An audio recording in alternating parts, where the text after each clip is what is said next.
Assalamualaikum warahmatullahi wabarakatuh. Perkenalkan, nama saya Hafizul Ihsan dari Universitas Negeri Padang, Fakultas Ilmu Sosial, jurusan Ilmu Administrasi Negara.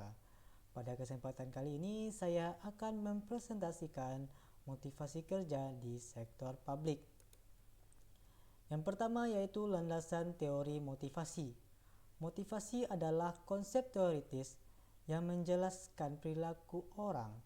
Ini merupakan alasan bagi masyarakat, keinginan dan kebutuhan. Motivasi berkaitan dengan kekuatan dan arah perilaku dan faktor-faktor yang mempengaruhi orang untuk berperilaku dengan cara tertentu. Motivasi dapat memiliki berbagai tujuan yang merujuk ke individu. Cara-cara di mana individu memilih tujuan mereka dan cara-cara di mana yang lain mencoba untuk mengubah perilaku mereka. Selanjutnya yaitu teori motivasi. Yang pertama yaitu content theory. Menitik beratkan pada apa motivasi, menekankan pentingnya faktor dalam diri individu yang menyebabkan mereka berperilaku.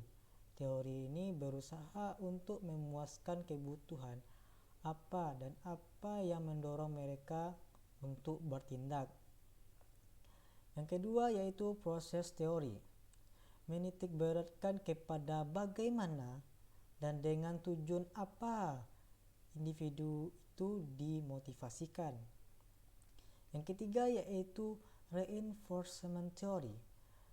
Menekankan pada cara-cara perilaku dipelajari, bagaimana tindakan masa lalu mempengaruhi tindakan masa mendatang dalam suatu siklus proses pembelajaran. Motivasi kerja. Motivasi kerja adalah kesediaan untuk mengeluarkan tingkat upaya yang tinggi untuk tujuan organisasi yang dikondisikan oleh kemampuan upaya itu dalam memenuhi beberapa kebutuhan individual.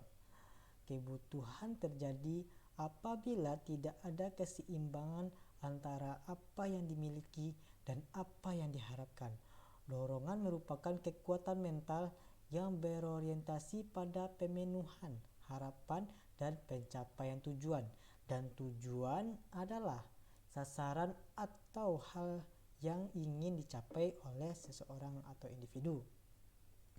Dari pengertian tersebut dapat disimpulkan bahwa motivasi kerja adalah suatu yang dapat menimbulkan semangat atau dorongan bekerja individu atau kelompok terhadap pekerjaan guna mencapai tujuan. Selanjutnya yaitu dua teori faktor Herbert. Yang pertama yaitu faktor motivator. Faktor motivator ini akan menyebabkan karyawan bekerja keras. Faktor motivator ini dapat ditemukan di dalam pekerjaan. Contohnya seperti prestasi.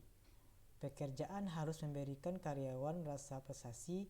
Ini akan memberikan perasaan bangga karena telah berhasil melakukan sesuatu yang sulit tetapi bermanfaat. Selanjutnya yaitu pengakuan pekerjaan itu sendiri, tanggung jawab, pengembangan karir, dan pertumbuhan. Faktor kedua yaitu faktor Heigen. Faktor Heigen ini adalah kebalikan dari motivator, yaitu faktor Heigen ini yang menyebabkan karyawan bekerja kurang keras, yaitu contohnya seperti kebijakan perusahaan. Kebijakan perusahaan yang harus adil dan jelas bagi setiap karyawan. Mereka juga harus setara dengan pesaing-pesaingnya.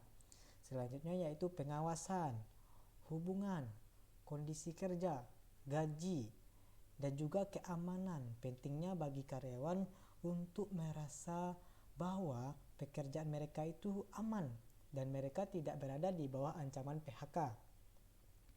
Selanjutnya yaitu kombinasi motivator Heigen di tempat pekerjaan. Yang pertama yaitu Heigen tinggi dan motivasi tinggi. Ini adalah situasi yang sangat ideal karena karyawan sangat termotivasi dan nyaris tidak memiliki keluhan. Yang kedua yaitu high gain tinggi dan motivasi rendah. Karyawan memiliki sedikit keluhan tetapi mereka tidak benar-benar termotivasi. Mereka melihat pekerjaan mereka hanya sebagai tempat menerima gaji saja. Yang ketiga yaitu high gain rendah dan motivasi tinggi.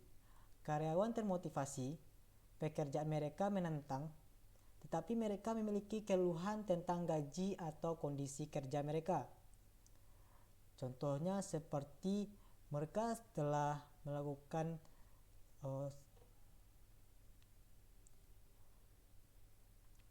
pekerjaan yang sangat baik, tetapi gaji yang diterima tidak sepadan dengan apa yang dikerjakannya. High gain rendah dan motivasi rendah. Ini adalah situasi yang sangat buruk yang memungkinkan terjadi karyawan tidak termotivasi dan memiliki banyak keluhan. Selanjutnya yaitu tingkat motivasi kerja atau dorongan, faktor intrinsik. Yang pertama yaitu pencapaian prestasi. Pencapaian prestasi ini tingkat keinginan pegawai untuk berprestasi sangat tinggi, khususnya dalam memberi pelayanan publik. Yang kedua yaitu pengakuan. Adanya sebuah pengakuan dari seseorang atasan kepada para pegawainya terhadap prestasi kerja yang mereka berikan dalam bentuk penghargaan atau sebuah reward. Contohnya pengakuan terhadap atasan ini bahwa pegawainya telah melakukan yang terbaik dan atasannya memberi penghargaan. Yang ketiga yaitu tanggung jawab. Tanggung jawab berkenaan dengan beban kerja yang diberikan kepada pegawai karena adanya kepercayaan yang diberikan kepadanya serta berupa kesanggupan mereka pelimpahan wewenang dari seseorang pemimpin. Yang keempat yaitu ketentuan kerja. Pegawai setuju jika dikatakan mereka termotivasi memberikan pelayanan kepada publik karena mereka memang menekuni pekerjaan tersebut. Yang kelima yaitu kemungkinan berkembang. Suatu kondisi yang diharapkan terjadi perubahan dan kemajuan yang dicapai oleh seseorang pegawai yang mengarah pada pengembangan karir serta kematangan dirinya sendiri. Selanjutnya yaitu faktor ekstrinsik. Yang pertama yaitu upah. Upah yaitu suatu bentuk imbalan yang diterima baik secara material maupun non-material oleh seseorang pegawai karena pekerjaannya atau dari hasil kerja mereka. Yang kedua yaitu kondisi kerja. Kondisi kerja situasi yang terjadi dalam lingkungan kerja atau segala sesuatu yang ada di sekitar pegawai yang dapat mempengaruhi kerja mereka. Yang ketiga yaitu keamanan kerja. Suatu kondisi yang aman dan nyaman dalam bekerja yang berkaitan dengan kondisi fisik seseorang pegawai dalam bekerja, baik dari segi keamanan penjaga lingkungan kantor maupun dari keamanan hal yang lainnya. Yang keempat yaitu status.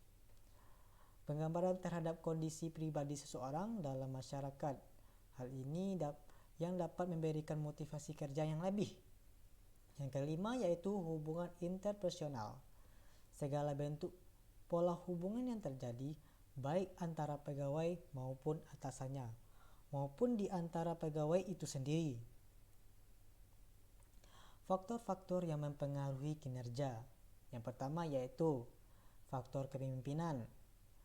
Kualitas dalam memberikan arahan, semangat, dukungan, dorongan yang diberikan oleh atasan ini sangat berpengaruh dari kinerja pegawai.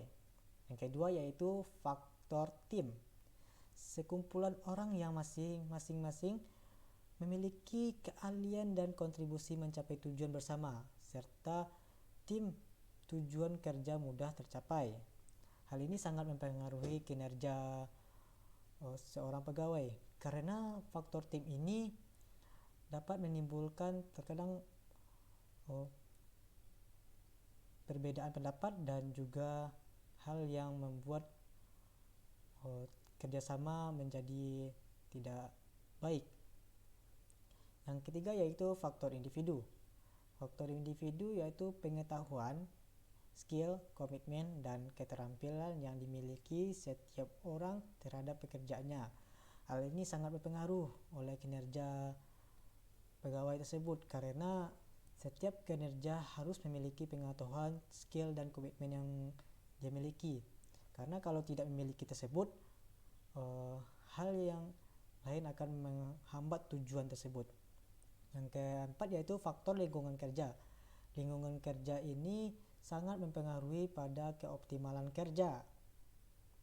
Yang kelima yaitu faktor karir dan pengembangan. Memberikan pengembangan diri bagi karyawan karena pasalnya akan memberi kepuasan terhadap karyawan di saat sekarang dan masa mendatang. Ciri-ciri orang yang berprestasi tinggi. Yang pertama yaitu menggunakan umpan balik. Yang kedua yaitu mengambil risiko yang wajar. Yang ketiga yaitu terdapat proses atau usaha. Dia lebih mendapatkan proses dan juga usaha.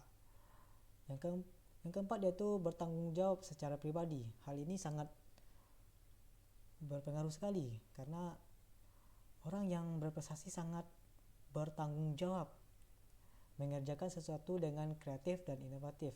Ini sangat penting bagi orang-orang yang memiliki berprestasi tinggi. Menginginkan ukuran yang konkret bagi prestasi dan kemajuannya. Baik, hanya itu saja yang dapat saya presentasikan. Kalau ada kata-kata saya yang salah, mohon dimaafkan. Sekian, terima kasih. Assalamualaikum warahmatullahi wabarakatuh. Jangan lupa subscribe dan apabila tidak suka channel ini, tekan dislike. Terima kasih.